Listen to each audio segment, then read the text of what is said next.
Kanashi yingana shifawa leiriba karigino nangna kangdriba natundana migumina duna leirashu karigino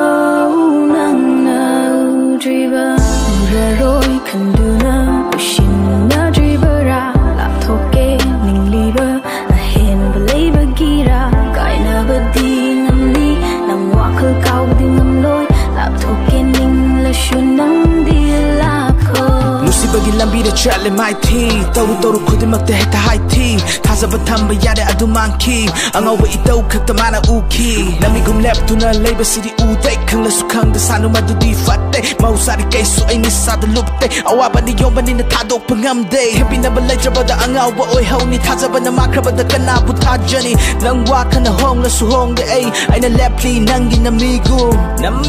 leptuna leigani na tunga aina inani namini nangna kawino nongani nangna khanglatni Nashi yingana shifawa leiriba karigino nangna kangdriba natundana migumina duna leirashu karigino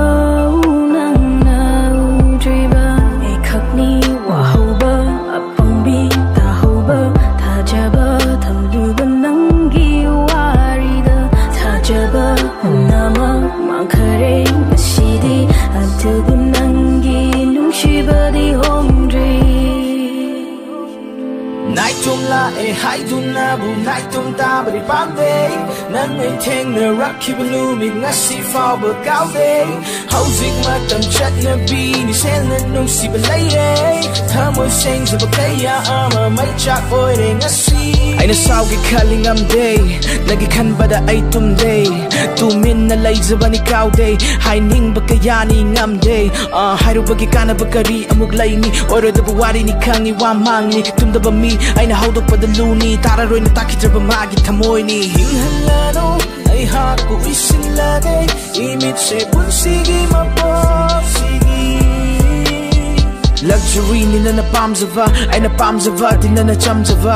hairaga su nang kumlakani pau kumwate nang ginachilda hairagani kok nang ai ga chana day fana bahai ba kudin fataba oi na ui haira roi hajabagi pangal ai da letre nusiba din nang ai da hong balaite Santalapani Kanashu leitegi Tantahan kini Leite kanashu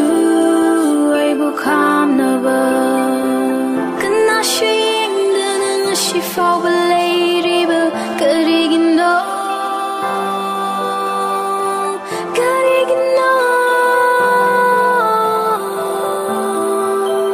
Nang nakang driba